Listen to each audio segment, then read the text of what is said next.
राधे राधे दोस्तों, जय श्री हरि, जय श्री नारायण। पुण्यदायिनी रमा एकादशी व्रत कथा। धर्मराज युधिष्ठिर के कहने लगे, हे भगवान, कार्तिक कृष्ण एकादशी का क्या नाम है, इसकी क्या विधि है, इसके करने से क्या फल मिलता है, सो आप विस्तार पूर्वक बताइए। भगवान श्री कृष्ण बोले, कार्तिक कृष्ण पक्ष की एकादशी का नाम रमा है। यह बड़े बड़े पापों को नाश करने वाली है। इसका महत्व मैं तुमसे कहता हूँ, सो ध्यान पूर्वक सुनो।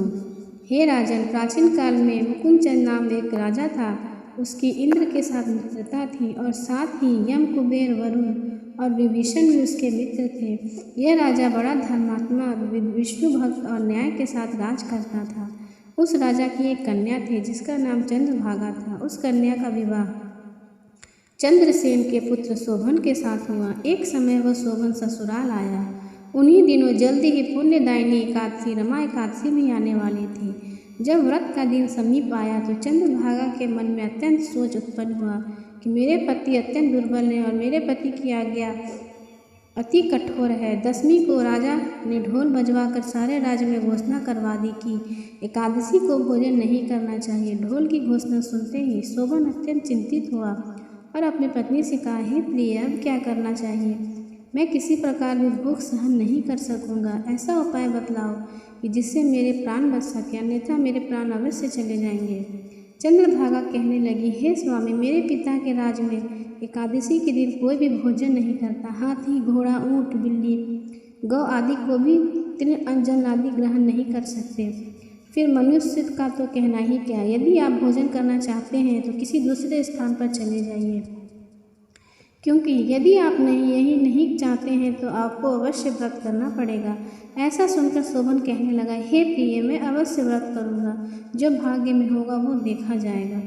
इस प्रकार के विचार में शोभन ने व्रत रख लिया और वह भूख और प्यास से अत्यंत पीड़ित होने लगा। जब सूर्य नारायण अस्त हो गए और रात्रि को जागरण का समय आया, जो वैष्णवों को अत्यंत हर्ष देने वाला था, परंतु शोभन के लिए अत्यंत दुखदायी हुआ। प्रातःकाल होते शोभन के प्राण निकल गए।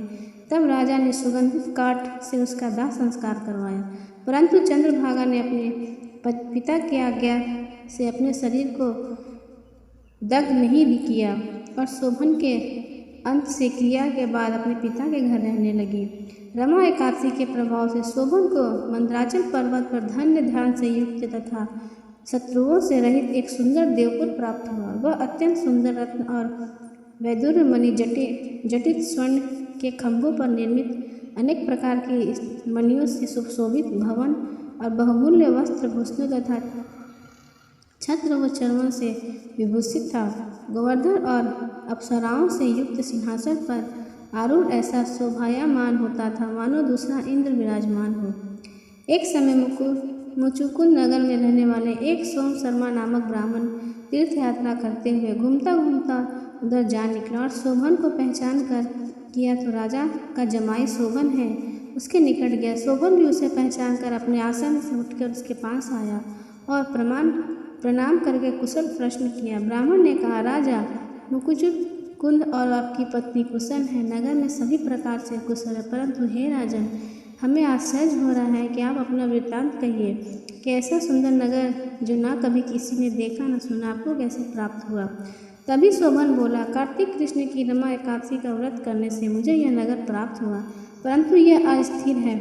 यह स्थिर हो जाए ऐसा उपाय कीजिए। ब्राह्मण कहने लगा, हे राजन, यह स्थिर क्यों नहीं है और कैसे स्थिर हो सकता है, आप बताइए, फिर मैं अवश्य वह उपाय करूँगा। मेरी इस बात को आप मिथ्या ना समझिए। शोभन ने कहा, मैं इस व्रत को श्रद्धा रहित होकर किया, अंत यह सब कुछ अस्थिर है। यदि आप मुचुकुंद की कन्या चंद्रभागा को यह सब वृत्तांत कहें तो यह स्थिर हो सकता है। ऐसा सुनकर उस श्रेष्ठ ब्राह्मण ने अपने नगर लौटकर चंद्रभागा से सब वृत्तांत कह सुनाया। ब्राह्मण के वचन सुनकर चंद्रभागा बड़ी प्रसन्न हुई और ब्राह्मण से कहने लगी, हे ब्राह्मण, यह सब बातें आपने प्रत्यक्ष देखी हैं या स्वप्न की बातें कर रहे हैं? ब्राह्मण ने कहा, हे पुत्री, मैंने महावानों में तुम्हारे पति को प्रत्यक्ष देखा है, साथ ही किसी से विजय ना हो ऐसा देवताओं के नगर के समान उनका नगर भी देखा है। उन्होंने यह भी कहा कि यह स्थिर नहीं है, जिस प्रकार वह स्थिर रह सके सो उपाय करना चाहिए।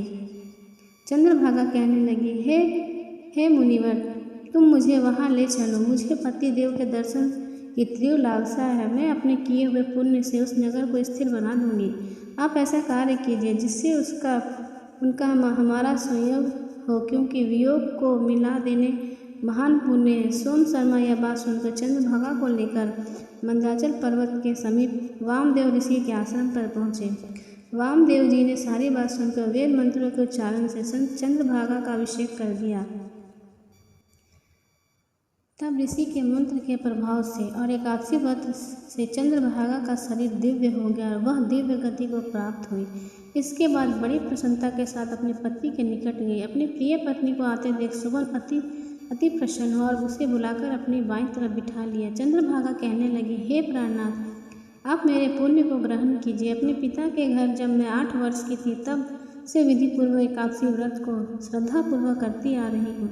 इस पुण्य के प्रताप से आपका यह नगर स्थिर हो जाएगा तथा समस्त कर्मों से युक्त होकर प्रलय के अंत तक रहेगा।